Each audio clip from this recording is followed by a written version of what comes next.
정현 선수가 테니스 호주 오픈에서 우리나라 선수로는 처음으로 4강에 진출했습니다. 네, 준결승에서는 황제 페더러를 만날 가능성이 높습니다. 전문가와 함께 이야기 나눠보겠습니다. 이경재 기자 그리고 박용국 해설위원 나오셨습니다. 두 분 안녕하십니까? 네, 안녕하세요. 네, 테니스계 경사입니다. 호주 오픈 4강 진출.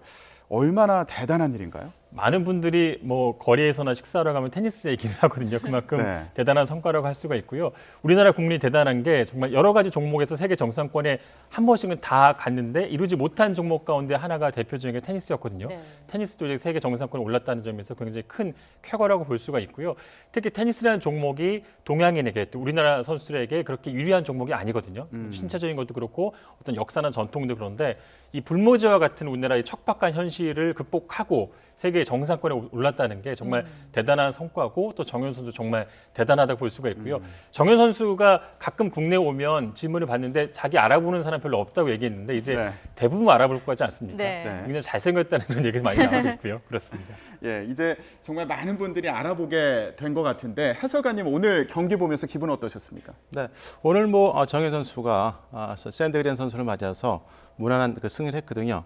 역시 그 전문가들 입장에서 이제 예상이 빗나가지 않았고, 역시 이제 긴 대회를 통해서 그라운드 스트로크에서는 역시 정현 선수가 압도를 했다 이렇게 말씀드릴 수가 있겠습니다. 오늘 보면서 정말 잘한다, 참 침착하게 참 잘한다라는 생각이 들었는데 해설가님께서 보시기에 오늘 이길 수 있었던 원동력은 어디에 있다고 보시나요? 네, 그동안 이제 정현 선수가 충분히 세계 정상급 선수들하고 이제 경기를 펼쳐서 그 가능성을 받고 계기가 됐던 건 지난 시즌 이 연말에 있었던 넥스트 제너레이션스 우승을 하면서 큰 계기가 됐던 것 같아요. 물론 이제 전반적으로 기술적인 부분도 있었고 또 정현 선수의 약점인 포핸드하고 이제 서브 또 체력적인 부분이었었는데 이번 호주 오픈을 통해서 이제는 뭐 정현 선수가 월드 클래스 정도의 선수로 거듭났다 이렇게 말씀드릴 수가 있겠습니다. 예, 이경재 기자도 오늘 경기를 좀 분석을 해봤을 네. 것 같은데 네. 어땠습니까? 일단 스트로크 싸움에서 정현 선수가 앞섰다고 볼 수 있고요. 사실은 객관적으로 보면 정현 선수가 이틀 전에 조코비치와의 경기와 비교했을 때는 그만큼의 경기력은 나오지 않았지만 오늘 스트로크 싸움에서 13대 6 스트로크 위너라고 하는데 포인트에서 앞섰고요. 그리고 재밌는 인터뷰를 했는데 샌드그린 선수가 경기 이후에 뭐 어떤 인터뷰를 했냐면 판타스틱이라는 말을 몇 번 하면서 정말 네. 대단한 선수였다는 얘기를 했고요.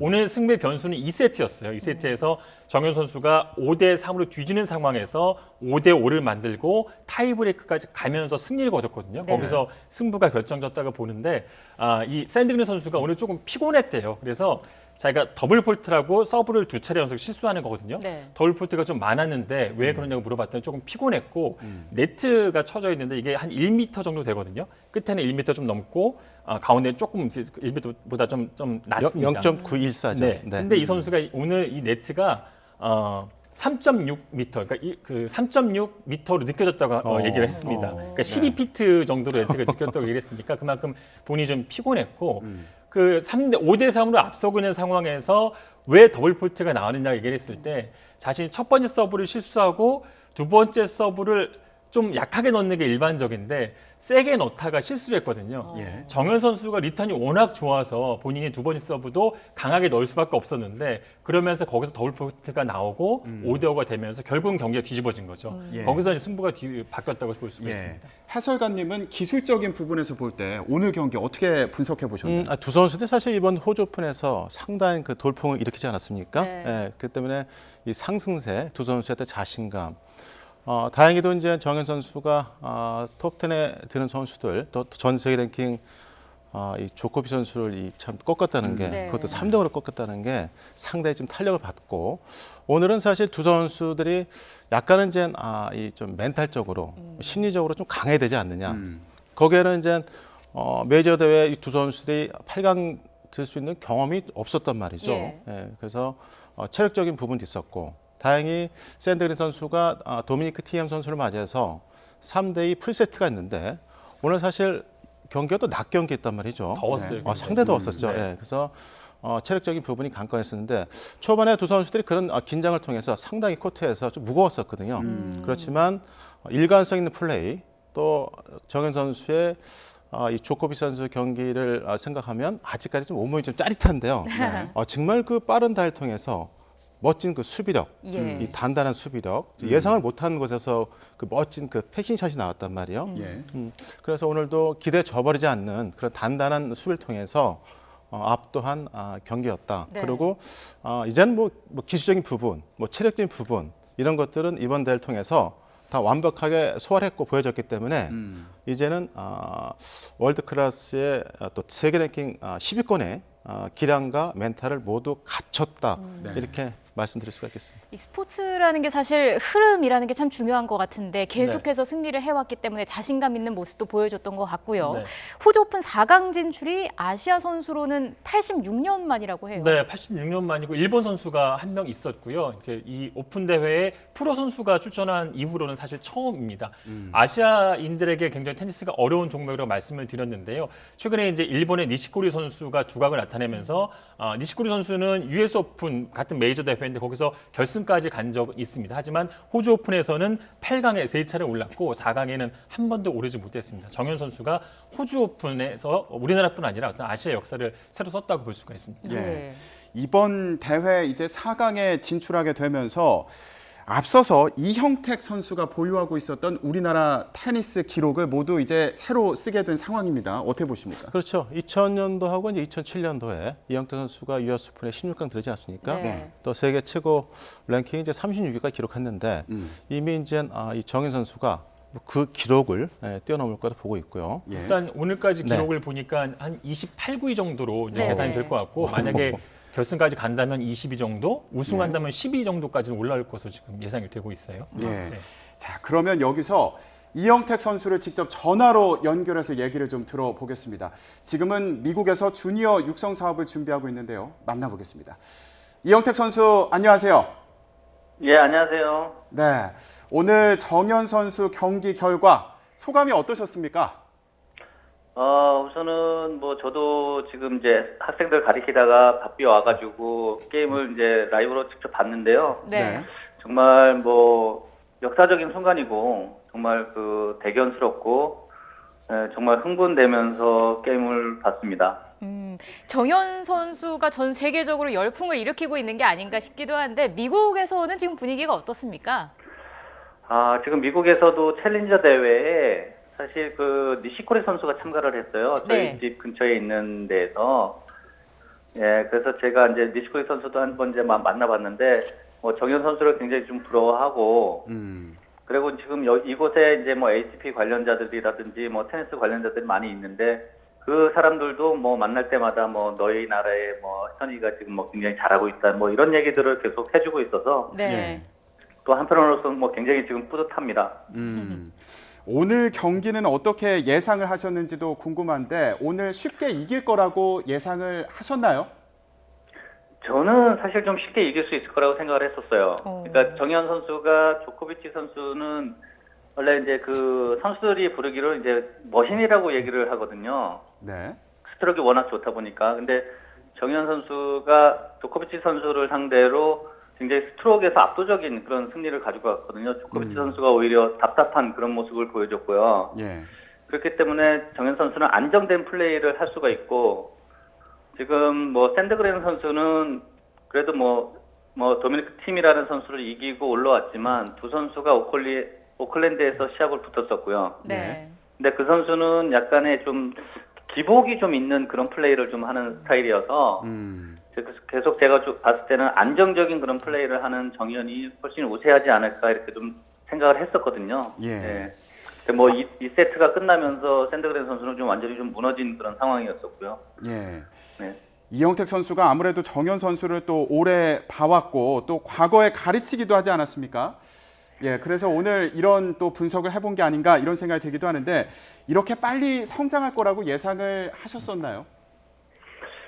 저는 그렇게까지는 생각하지 못했고요. 백이안에는 처음에 주니어 때 봤었을 때 그 정현 선수가 그 시합을 하기 전에 임하는 태도라든지 준비 자세 이런 것들을 보고 제가 한번 너는 백이안에는 무조건 들겠다. 그게 언제가 될지 모르겠지만 뭐 묵묵히 네가 지금 해야 되는 거 꾸준히 하다 보면 백이안에는 들겠다라고 얘기를 했었는데 지금 이렇게 크기까지 빠른 시간에 갈 것까지라고는 사실 생각하지 못했습니다. 겁니다. 네. 예. 사실 그동안 정현 선수가 뭐 제2의 이형택이다 이런 얘기를 많이 들어왔는데 이번 대회를 계기로 또 그냥 제1의 정현이 될 것 같기도 합니다. 조금 아쉽지는 않으세요? 사실 아쉬운 거는 하나도 없어요. 저는 뭐 그런 질문을 좀 많이 들었는데 네. 사실 이제 제가 봤을 때는 이제 정현 선수가 제2의 이형택이 굉장히 듣기 싫어가지고 더 이를 악물고 하지 않았을까 이런 생각이 좀 하는데요. 네. 네, 근데 뭐 아쉬운 건 아니고요. 사실 이제 뭐 한국 테니스가 굉장히 좀 침체기에 있었고 네. 지금 정현 선수가 지금 그랜드슬램 4강을 가고 조코비치 선수를 이기고 그리고 이제 페데러하고의 대결을 앞두고 있고 막 이런 상황에서 사실 테니스 선수로서 굉장히 좀 테니스에는 굉장히 호재가 아닌가 이렇게 좀 예상을 하거든요. 그렇기 때문에 뭐 저도 주니어 선수들을 육성을 하고 있는 그런 상황에서 사실 테니스에 관련돼 있는 모든 사람들이 더 크게는 이제 뭐 테니스 온 이제 국민이 좋아할 일이겠지만 테니스인으로서는 테니스에 굉장히 지금 굉장히 좋은 영향을 미칠 수 있는 그런 계기가 됐다라고 좀 생각이 들기 때문에 예. 뭐 기록이 깨지고 뭐 이런 거에 대해서는 뭐 전혀 뭐 아쉽거나 뭐 그렇지는 않습니다. 네. 원장님, 네. 저 이경재 기자입니다. 예, 안녕하세요. 네. 따님 네. 운동하잖아요. 예, 저희는 3명이 다 운동합니다. 잘 예. 하고 있습니까? 열심히는 하고 있습니다. 네. 네. 그 우리나라 선수 가운데 페더러를 상대해본 선수가 아마도 이영태 원장님 유일할 것 같은데요. 네네네. 이길 것 같습니까? 사실 이제 페데러는 조코비치 선수랑 또 다른 그런 느낌이 있거든요. 선수들도 페데러 선수랑 붙으면 굉장히 영광으로 생각을 하고 게임에 임하고 예. 사실은 굉장히 올라운드 플레이어의 되게 단점이 없는 그런 선수인데 사실 지금 정현 선수의 그런 수준의 테니스라면 네. 저는 페데러 선수하고도 충분히 가능하다고 보거든요. 그리고 정현 선수가 지금 체력적인 부분이나 뭐 모든 면에서는 지금 어떻게 보면 제가 상대 선수였어도 굉장히 답답할 게 단점이라는 걸 지금 찾아볼 수 없는 그런 플레이를 보여주고 있기 때문에 페데러 선수를 상대로도 굉장히 좀 멋있는 승부를 할 수 있지 않을까 이렇게 어떻게 보면 이제 이길 수도 있지 않을까 이제 그런 좀 조심스러운 좀 기대를 하고 있습니다. 박용국 단장님 나와 있습니다. 질문 드릴 것 같은데요. 네, 후배님. 예, 안녕하세요. 오랜만입니다. 네네. 네. 네. 미국 생활은 어떻게 잘 지내시고요? 네, 너무 좋습니다. 예. 네. 정현 선수 경기를 쭉 봤을 텐데 앞으로 이제 정현 선수가 좀 더 더 성장하기 위해서 기술적으로나 또 보완할 점이 있다면 또 어떻게 해야 될지요? 말씀해 주십시오.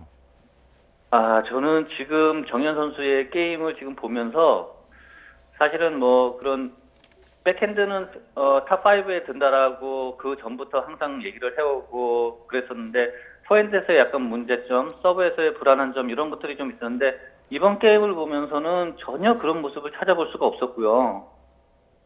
그렇기 때문에 뭐 지금의 뭐를 좀 더 보완해라 뭐 이런 것보다도 사실은 이제 서브에서 좀 스피드가 좀 더 올라가면은 좀 좋을 것 같기는 합니다. 근데 그런 부분들도 본인이 알고 계속해서 노력을 하고 있는 걸로 알고 있고요.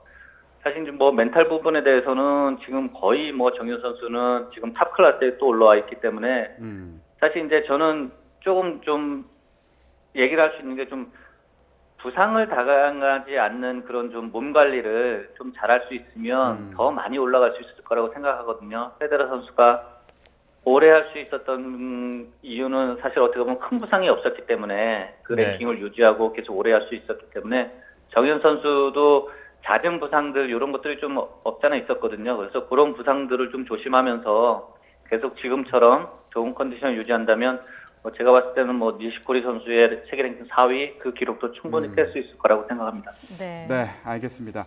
오늘 정현 선수 승리가 남다르게 느껴졌을 것 같은데요. 앞서 세계 랭킹 36위를 기록했던 이영택 선수였습니다. 오늘 말씀 고맙습니다. 예, 감사합니다. 네, 저희가 이영택 선수와 또 전화 연결을 해봤는데 네. 전문가들도 정현 선수가 이렇게 빠르게 성장할 거라고는 예상하지 못했다. 네. 어떻게 봐야 될까요? 다들 뭐 비슷한 생각이었는데요. 뭐 100위권 안에는 충분히 오를 거로 예상을 했지만 이렇게 메이저 대회에서 4강까지 갈지는 정말 예상하지 못했는데요. 정현 선수가 정말 꾸준하게 한 단계 한 단계 도약을 해왔습니다. 그러니까 2015년에 프로에 뛰어들고 2016년 또 지난해를 겪으면서 사실은 계속 꽃길만 걸은 게 아니었었거든요. 2016년에도 세계 랭킹 50위까지 올라갔다가 사실은 이제 복근에 좀 부상을 입어서 좀 위기가 왔었는데 정현 선수가 결단을 내린 것이 이 부상을 안고 계속 뛴 것이 아니라 투어를 2개월, 3개월 쉬었어요. 네. 쉬면서 본인의 약점이었던 서브를 다시 수정하고 또 포핸드도 수정하고 나와서 사실 2016년에 올림픽에도 나갈 수 있었거든요. 리우 올림픽 마지막 티켓이 생겼는데 그걸 포기하면서까지 어떤 본인의 어떤 스타일을 어떤 기량을 이제 다시 수정하고 다시 투어에 뛰어들었고요.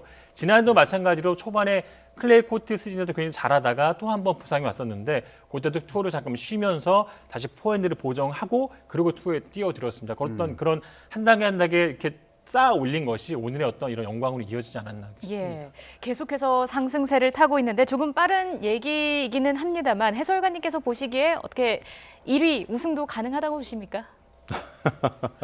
네, 일단 뭐 지금 같으면 지금의 상승세고 네. 정현이 어떤 호주 오픈에서의 어떤 돌풍 계속해서 좀 기대를 해볼 수 있는데요.